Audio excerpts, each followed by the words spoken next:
So here's the thing. When you think of World War II Allied commanders, a few names probably come to mind. Eisenhower, the supreme diplomat. Montgomery, the cautious planner. Bradley, the steady tactician. But then there's Patton. And let's be honest, Patton was a different animal entirely. The Germans knew it, and they hated it. Because while the other Allied generals followed the script, cautious advances, predictable build-ups, long planning cycles, Patton tore that script to shreds, lit it on fire, and marched straight into enemy territory while you were still unfolding the map. If you enjoyed this breakdown, don't forget to like, subscribe, and drop a comment. Your feedback helps shape what we cover next, and you being here keeps the conversation going. Thanks for watching. See you in the next one. You didn't prepare for Patton, you reacted to Patton, and by the time you figured out what he was doing, he was already 50 miles deeper into your territory, turning your carefully arranged defenses into smoking rubble and taking your troops prisoner by the thousands. If war is a chess game, Patton played like he was using speed chess rules and everyone else was still pondering their second move. So yeah, the German generals feared him more than any other Allied commander. Not because he had more tanks, not because he had more men, but because he moved like lightning, hit like a freight train, and never, ever stopped. Let's rewind a bit. By the time Patton took command of the U.S. Third Army in 1944, he already had a reputation. He'd crushed it in North Africa, slapped the Axis around in Sicily, and built this image of a fast-moving, foul-mouthed, fearless leader who practically dared the enemy to try and slow him down. The Germans were watching, and they weren't rolling their eyes, they were sweating. One German field marshal reportedly said that whenever they heard Patton was in a sector, they knew they had to be twice as prepared. Not because he was reckless, but because he was unpredictably aggressive. He didn't wait for the perfect conditions, he created them. And if he couldn't create them, he'd still attack anyway and figure it out on the way. And that's terrifying for a military that thrived on structure. German defenses were designed to anticipate patterns. You dig in, build fortifications, calculate where the Allies will attack, and shift resources accordingly. But Patton didn't give them that luxury. His Third Army advanced so fast, sometimes over 100 miles in just a few days, that German supply lines collapsed. Communications fell apart. Counterattacks became guesswork. By the time German commanders could react, Patton was already bypassing their strong points and circling around their flanks. It wasn't just a tactical headache, it was a psychological nightmare. Take the Battle of the Bulge, for example. The Germans launched a surprise offensive through the Ardennes in December 1944, hoping to punch through the Allied lines and force a negotiated peace. Bastogne, a key junction, was surrounded. The 101st Airborne was holding out, but just barely. Now, most generals would have said, well, we're pinned down by snow, bad roads, and surprise attacks. Let's regroup, plan, and counterattack in a week or so. Patton? Not a chance. He looked at the map, turned to his staff, and said, I can get a corps moving north in 48 hours. 2 days. In a blizzard, through wrecked roads, with tanks, and you know what? He did it. That sudden pivot, spinning his entire army 90 degrees north, cutting through the chaos, and reaching Bastogne to relieve the siege, shook the German high command. It was pure velocity. Nobody else could have pulled it off that fast. That kind of maneuver didn't just save the 101st, it stunned the Germans into realizing they were fighting a force that didn't care about the rules. This is what made Patton so lethal. He wasn't playing the game the way it was supposed to be played. Where others measured success in holding territory, Patton measured it in momentum. Every delay was an opportunity lost. Every pause, a mistake. His obsession with speed wasn't just about theatrics, it was strategy. He understood something modern militaries now take as gospel. If you can operate inside your enemy's decision cycle, if you can move faster than they can react to you and before they even know what hit them. And the Germans knew this all too well. Let's talk about Lorraine. The region was filled with rivers, hills, and fortified positions, perfect terrain for defense.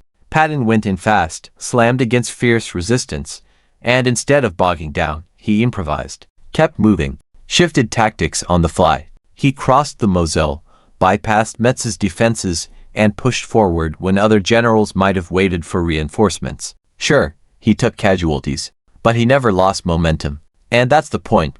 Patton was willing to risk things other commanders wouldn't. He knew that moving fast carried risk, but that hesitation carried greater risk. He was a master of controlled chaos, using the unpredictability of speed to keep German commanders constantly off balance.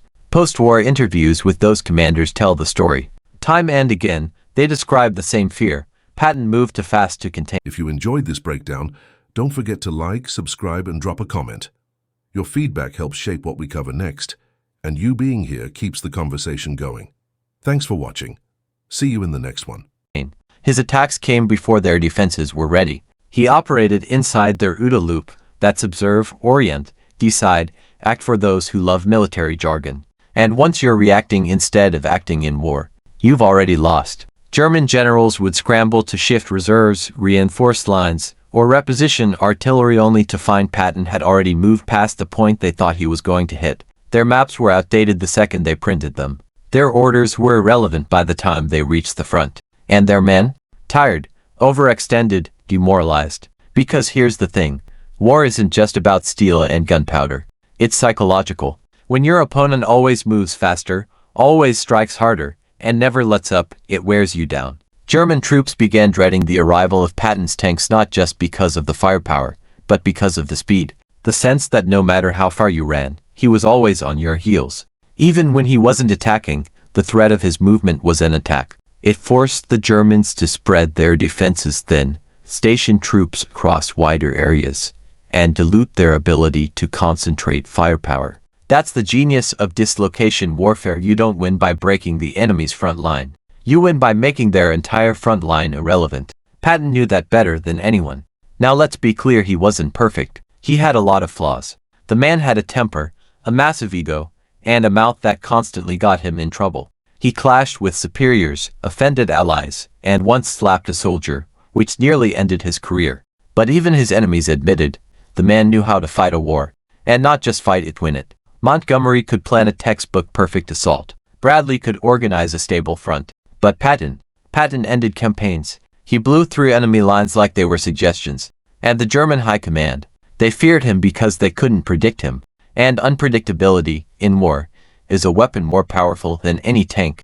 By the end of the war, Patton's Third Army had advanced farther, faster, and taken more prisoners than any other Allied force in Europe. He crossed the Rhine in record time, steamrolled into the heart of Germany, and left a trail of broken Wehrmacht units in his wake. That's why the Germans feared him. Not because he had the biggest army, but because he used what he had better than anyone else. He understood that speed wasn't just movement, it was shock. It was psychological dominance. It was momentum made lethal. And maybe the wildest part, modern military doctrine still studies Patton, not for his speeches, not for his style, but for that simple, devastating truth he proved again and again.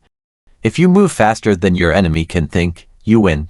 And Patton never gave them time to think. The ghosts of that thunderous advance through France, across the Moselle, through Bastogne, and into Germany.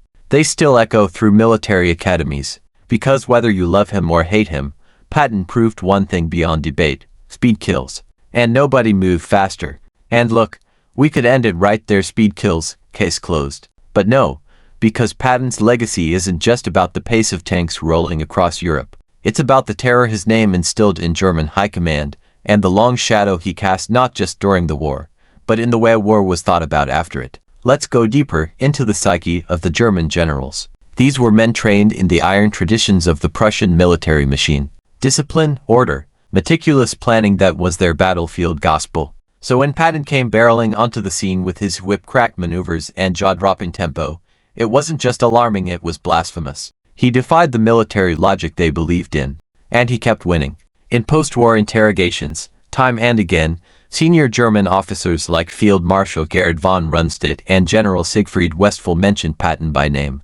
Not Eisenhower, not Montgomery, Patton. They weren't rattled by his polished peers, they were shaken by the man they couldn't pin down. Because Patton, unlike his contemporaries, didn't make war a boardroom exercise. He lived it, breathed it, moved with it. He had what the Germans dreaded most: initiative. Initiative in warfare is like fire. Once it's in your hands, you control the tempo, the engagement, the morale. Once it's gone, you're just reacting, trying to catch up. Patton never gave it up. Even when he was low on fuel, running thin on supplies, or facing dug-in German positions, he pushed forward. Sometimes he gambled hard, but those gambles paid off because the other side was too stunned to respond fast enough. A great example? The breakout from Normandy. After the brutal, grinding fight in the hedgerows of northern France, the Allies finally cracked through at Saint-Lay. And while Montgomery and Bradley were still adjusting their maps, Patton saw his moment. He unleashed the Third Army like a greyhound off the leash. In a matter of weeks, they were tearing across the French countryside, covering over 600 miles, capturing tens of thousands of German troops, and collapsing what was left of the Western Front. It was an operational collapse on a scale the Germans hadn't seen since the Eastern Front, and it was lightning fast. What made it even more devastating, Patton didn't stick to the expected routes. He bypassed cities, flanked hardpoints, and isolated German divisions that had no time to regroup. His advances weren't just geographical, they were strategic punches to the German war machine's nervous system. The result? Whole German corps caught off guard. Retreats turning into routes. Commanders making split decisions that played right into Patton's hands. Now let's pause for a second, because this part is crucial. Patton wasn't just running wild. He wasn't some loose cannon charging without aim. Every move had intent. Every pivot had a purpose. What looked chaotic to the Germans was actually organized fury. He knew where to press, when to exploit weakness, and most importantly when to move faster than anyone thought possible. That's the secret sauce. Speed, in Patton's world, wasn't measured in miles per hour, it was measured in the time it took for the enemy to realize what was happening. And by the time they realized it, they were already losing. And yes, people criticized him. He was abrasive, arrogant, prone to controversial statements and behavior. There were moments when he got in his own way, politically and professionally. But let's be honest, that sharp edge, that fiery ego, that's exactly what made him effective. Because you can't drive an army through the heart of Europe at breakneck speed with a polite smile and a 5-point plan. You need audacity, boldness, fire in your gut. Patton had that in spades. The German command structure, by contrast, was getting shakier by the day. Hitler's micromanagement slowed down field responses. Resources were stretched. Morale was crumbling. And then you throw in Patton charging into your flank, moving faster than your retreat orders, slamming into your rear guards before your panzers can even refuel, and yeah, you start to panic. That panic, it shows up in battlefield reports, in abandoned equipment, in prisoner interrogations. You can trace Patton's movement across Europe not just through maps, but through chaos, disruption, dislocation. His signature wasn't just territory gained, it was coherence destroyed. Let's look at one more key event. The crossing of the Rhine. The Rhine was supposed to be the Germans' final defensive barrier, the last major river line to stop the Allied advance into the German heartland. And to be fair, the Germans expected the Allies to take weeks, maybe months, to breach it. Patton did it in one night. Legend has it that he crossed the Rhine at Oppenheimer before the High Command had even finished drafting the formal plan for the offensive. No grand announcement, no delay. Just tanks, engineers, and sheer momentum. The Germans weren't just surprised, they were humiliated. Their last great defensive line was pierced overnight. That's the kind of audacity that haunts opposing generals. That's the kind of warfare that shatters morale. So let's go back to the question, why did German generals fear Patton more than anyone else? Not because he was the biggest, not because he was the most senior, but because he played war like a grandmother on speed, flipping the board and still winning. He was the one commander who could see the battlefield like a living, breathing thing and move through it with instinct, aggression, and a sixth sense for weakness. And you know what? That style didn't just win battles. It changed doctrine. After the war, militaries around the world, including the US Army, began adapting Patton's principles. They studied his campaigns, his tempo, his aggressive maneuver style. The idea of operating inside your enemy's decision-making cycle. That's now a cornerstone of modern combat theory. It's taught in war colleges. It's embedded in strategies from the Cold War to modern-day rapid deployment forces. Because what Patton showed, over and over again, is that momentum is a weapon, a deadly one. And now, even decades after his death, his ghost still hovers over war rooms and sand tables, reminding everyone that in the fog of war, speed and shock can rewrite the rules. So the next time you see an armored column racing across the desert, or hear about a lightning-fast military operation that outpaces enemy reaction, it's got Patton's DNA in it. And the German generals, they didn't just fear him, they understood him. Too late. And here's the part that really seals the legend. Patton didn't just win battles. He made battles. He bent reality to his pace. He turned terrain, logistics, even weather into things to overcome, not excuses to pause. While others hesitated at rivers, Patton crossed them. While others planned for weeks, he acted in hours. And while others waited for permission, he just moved and dared you to tell him he was wrong. That kind of energy, it's contagious. His soldiers felt it. His enemies felt it. The Germans weren't just fighting tanks and infantry, they were fighting the sheer momentum of a man who treated delay like a personal insult. Let's be real, Patton had no interest in sitting still. His entire philosophy was relentless forward motion. A delay in orders. He bypassed it. A supply problem. He got creative. At one point, when fuel was short, Patton ordered local German gas stations commandeered for fuel. Why wait for bureaucracy when the war is waiting to be won? And when it came to morale, no one did it like Patton. He believed in leading from the front, not from some plush chair 100 miles away. You'd see him, riding in his jeep, ivory-handled pistols gleaming, barking orders with that infamous gravel voice. His men followed him not just because he commanded them but because he believed in them. He pushed them hard, but he moved faster and fought harder. There was a shared sense that if he's charging forward, so are we. And the Germans. They never figured out how to stop that. They could calculate supply lines. They could prepare for British bombardments or Soviet winter offensives. But Patton wasn't a formula. He was disruption personified. They couldn't predict where he'd strike next because he didn't know until 5 minutes before. That was the genius. He flowed around the battlefield like electricity, always finding the short circuit, always going around rather than through. Even when he was held back, especially when he was held back, it frustrated the Germans more. Why? Because they knew he was capable of ending campaigns, crushing fronts, shattering cohesion. And when he was sidelined, like during certain phases of Normandy or the post-Bulge pause, the German command breathed easier. That's how much weight his name carried.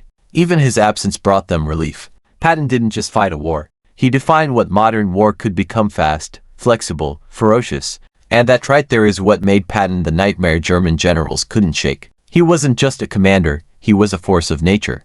A storm in olive drab. 1 minute you're digging in, thinking you've got a day or two to prepare, and the next, your flanks rolled up, your supply lines are gone, and there's a column of American armor punching through your rear. That wasn't luck. That was Patton weaponizing unpredictability, turning tempo into terror. The scariest part, he wanted you off balance. He thrived on your panic. He wasn't just out to beat you, he wanted to humiliate your strategy, outthink your generals, and prove that pure speed could break centuries of military convention. And in a lot of ways, it did. By the end of the war, the German high command wasn't just losing territory, they were losing their grip. Not because of sheer numbers, not because of bigger bombs, because of momentum. His momentum. And whether you were a general in Berlin or a soldier at the front, you learned one thing fast. If Patton was heading your way, you ran. And if you didn't, you lost. Fast. Thanks so much for watching. If you made it all the way to the end, you're officially part of the small percentage of people who don't just click away, and that means a lot. Before you go, I'd love to hear from you. Drop a comment below and tell me your thoughts, your ideas, or even what you'd like to see next. I read every single one of them, and your feedback genuinely shapes the direction of this channel. If you enjoyed the video, tap that like button. It tells YouTube this content is worth sharing. And if you haven't already, hit subscribe and turn on notifications so you don't miss the next upload. We've got more exciting videos coming, and trust me, you'll want to be here for them. This channel is just getting started, and your support helps it grow faster than you realize. Thank you again for spending a part of your day here with me. Stay curious, stay motivated, and as always, take care of yourself. Until next time, I'll see you in the next video.